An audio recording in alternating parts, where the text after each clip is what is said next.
Mix the flour, spices and ghee in a bowl. Rub it together until it looks like breadcrumbs. Now add water gradually to form a firm dough. Knead it well until it is smooth. Cover and let it rest for 20 minutes. Roll the dough thin, about 2 millimeters. Cut small circles using a cutter or cap.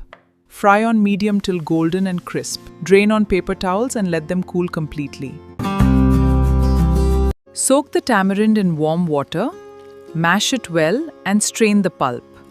Now pour the pulp into a pan. Add jaggery and let it melt. Now add all of your spices. Stir in both of the salts, ginger and black pepper. Give that a good stir to combine the ingredients. Simmer until the chutney thickens slightly. Let it cool completely before storing in a jar. First, let us arrange the papdi. Place 8 to 10 crispy papdis Base. Add some boiled potatoes and chickpeas. Spoon over that whisked creamy yogurt. Drizzle with tamarind and green chutney. Now sprinkle on nylon save and pomegranate seeds.